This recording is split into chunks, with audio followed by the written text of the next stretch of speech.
Кароль Стэфан Баторый любіў вайну, любіў выпіць, любіў коняў і нават сабакіну, а жонку сваю ён не любіў. Нашчадкаў, прынамсі, легальных не пакінуў. Польскай мовы так і не вывучыў, не кажучы ўжо пра стара-беларускую. Апаненты лічылі яго тыранам і называлі вугорскім псом, бо ён этнічны вугорец. Тут все лагічна.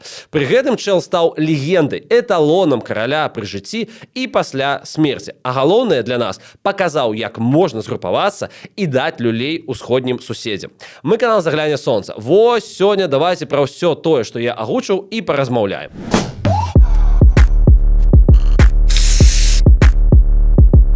Нагадываю вам сардэчна, што наш канал атрымоўвае менавіта народную падтрымку. З зімы мы жывем за вашыя данаты. І гэта крута, вы топ, вы малайцы, вялікі дзякуй і нізкі паклон. Мяркую, Стэфан Баторый таксама ставіць вам падабайку. Калі хочаце далучыцца да каманды супорцераў, усе адмысловыя спасылкі маюцца ў апісанні відоса. Нагадываю, вы крутыя, давайте глядзець далей.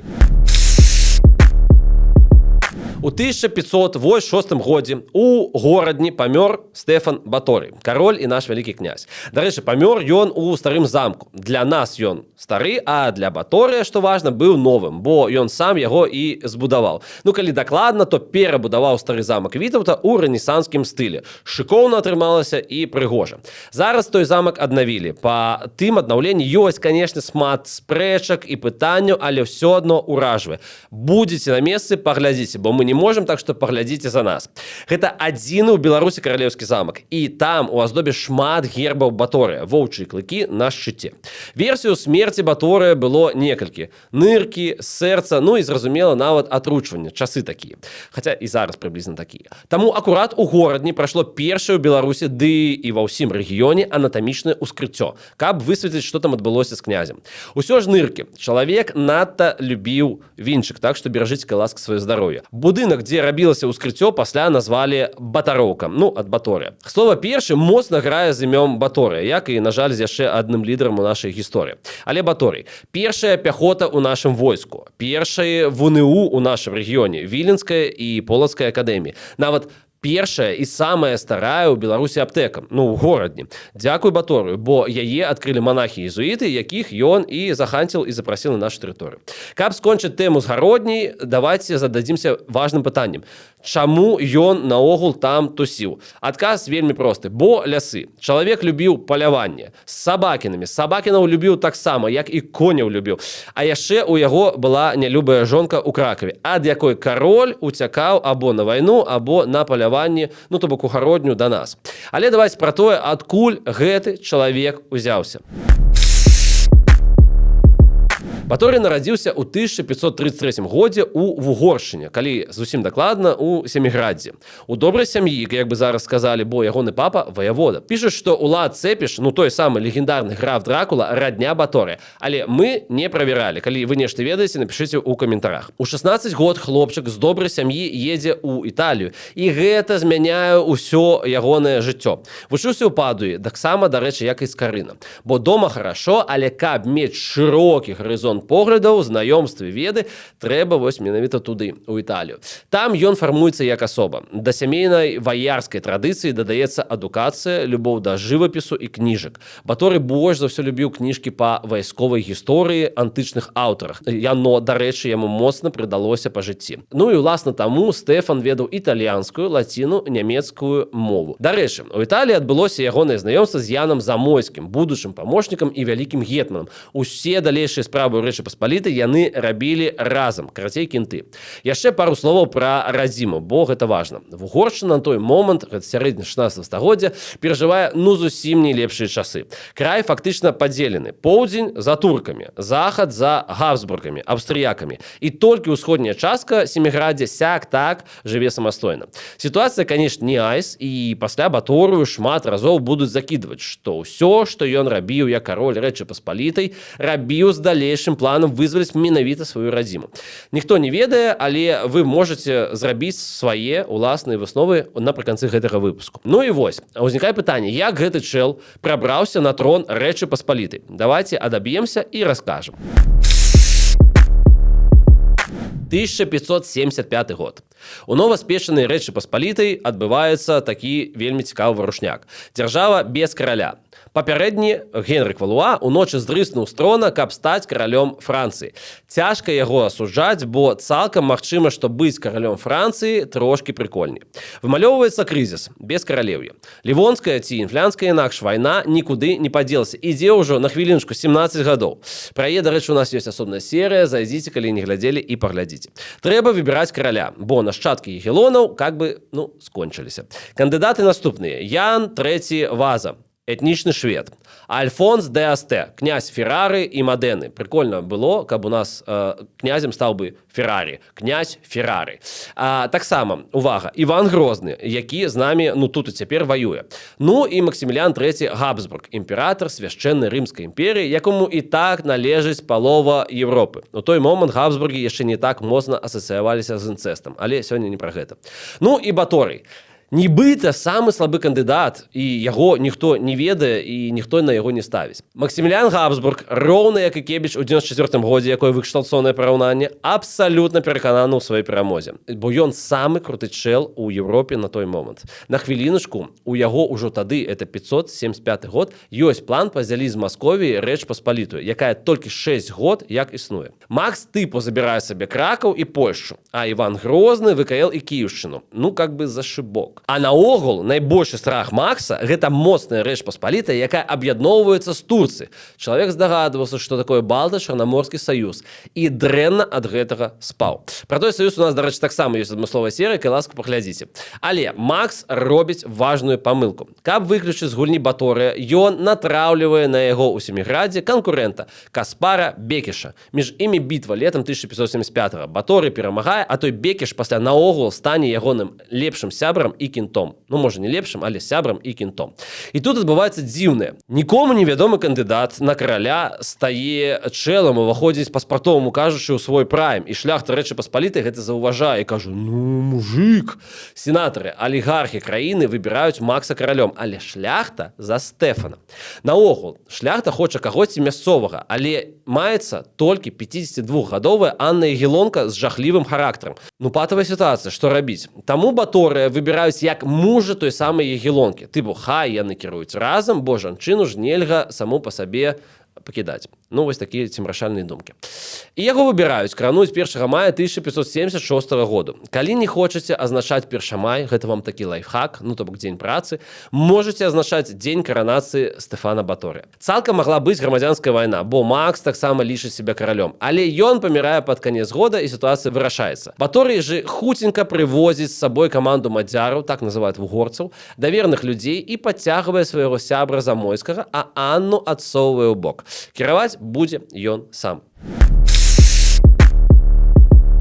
Пачатак кіравання, на мяжы фолу. Не ўсім ён падабаецца. Літва дык у агулам супраць. Але Баторый узгадвае, што ў Італіі яго добра вучылі дыпламатыі. Таму спрабуе дамаўляцца, піша кучу лістоў, прыводзіць аргументы, пацвярджае правы шляхты, усё будзе пуцём. Іван Грозны актывізуецца ў інфлянтах, таму кароль бярэцца за вайсковую тэму. А для вайны патрэбныя бабкі, і маналітнасць дзяржавы. А ні тога, ні другога зусім няма. Таму адбываецца гісторыя з Гданьскам. Важная заўвага. Гэта горад, у якім наўрад ці калі-небудзь паўстане помнік Стэфану Баторы. І вось чаму. Бо Баторый пасварыўся з кіраўніцтвам Гданьска. А гэта вельмі важны і вельмі багаты порт. Ён прасіў бабос на вайну і пайшоў яго выбіваць у 1577. І, как выбіваць? Разбіў войскі Гданьска, але горад сам, менавіта горад, узяць не смог. Урэшце тупа строс гараджанаў 200 000 злотых. Але горад так і не палюбіў. І марыў пабудаваць побач Гданьскам яшчэ адзін порт на Балтыцы, чыста свой, каб не было пасрэднікаў і каб самому ўсё кантраляваць. Яшчэ цікавы момант з Прусіі, бо Прусія на той час у залежнасці ад Рэчы Паспалітай, але Баторый гэтай тэму адпускае. Хлопцы і дзяўчаты, дайце бабак, таксама, дарэчы, 200 000 злотых, магічная такая лічба, і рабіце, што хочаце. Стэфан такі вайсковы чалавек, яму трэба грошы на вайну. Войскі Рэчы Паспалітай у жахлівым стане. Ён афігевае, калі ўсё гэта бачыць. Шляхта і сейм не хочуць даваць на вайну бабак, бо для іх гэта невядома што, дзе знаходзяцца тыя інфлянты, у якога чорта на рагах і навошта яны патрэбны. Для тых, хто на Кіеўшчыне, сітуацыя яшчэ больш незразумелая, бо што робіцца на той Балтыцы, ніхто не ведае, а іх мясцовы трабл гэта татары. І вельмі актуальны трабл. Але грошы Баторый все ж таки страсае і робіць вайсковую рэформу. Напрыклад, стварае пехоту, туды бярэ мадзяраў, немцаў, шкотаў, гэта шатландцы і ірландцы, казакоў, плюс упершыню ў нашай гісторыі сялянаў і дробную шляхту. Бо без пяхоты ты не ўпісваешся ў сучасную на той момант сучасную вайну. Яшчэ артылерыя, падрыўнікі, інжынерныя войскі, і, канешне, нармальная цяжкая конніца. То бок гэта раўно крылатыя гусары. Толькі кажуць дасведчаныя людзі, больш разумнейшыя за мяне, без крылаў гэтыя гусары, бо ў баі гэта забудзьце, гэта міф. Крылы меліся толькі на урачыстасцях і парадах. Але сама тэма гэтай легендарнай конніцы таксама заслуга менавіта Баторыя. Наступнае, што Баторый робіць, гэта пра стратэгію. Не ідзе ваяваць у інфлянты. Чаму? Бо гэта адносна невялікая тэрыторыя, дзе мега дафігішча замкаў. І браць кожны з іх гэта заманаешся. Што робіць Баторый? Будуе замачкі на мяжы з зоны канфлікту, каб адгарадзіцца. Такая вось заслона паўстае. А сам ідзе вайной на ўсход, каб перанесці баявыя дзеянні на тэрыторыю ворага, на Масковію. Гэта адзіная стратэгія, якая працуе супраць Масквы. Гісторыя паказвае, што працуе заўжды. Пра Лівонскую вайну у нас быў асобны выпуск. Мы ўжо шмат чаго напрацавалі, мы малайцы. Няма сэнсу яго пераказваць, але давайце галоўныя тэйкі. 1579 год. Баторый бярэ Полацак. Вельмі цяжкая аблога, але людзі вяртаюць горад, акупаваны маскалямі з 1563 плюс разам з тым вяртаюць кантроль на Дзвіне. Дарэчы, нашай артылерыі там камандаваў колішні супернік, а пасля кент Баторыя Каспар Бекіш. Вучыцеся, калі ласка, мірыцца і рабіць з асабістых ворагаў сяброў. Раптам прыдасца. 1580 Баторый бярэ Вялікія Лукі, прычым за тыдзень бярэ, то бок вельмі хутка. Ужо ў маскоўскіх крэпасцях у Сокале ці ў тых луках яго войска, не гледзячы на загад, не шапаць палонных, выразае ўсіх пад корань, бо людзі стомленыя і злыя. 1581 год. Баторый фігачыць Пскоў. Там яшчэ цяжэй, чым у Полацку, бо горад мега крута умацаваны, плюс геаграфічна мае такі рэльеф і рэчкі, якія хер возьмеш. Артылерыя Баторыя выбівае дзіру ў сцяне, і пскавічы ўжо ў паніцы, але ў горад нашы ўсё ж таки не заходзіць.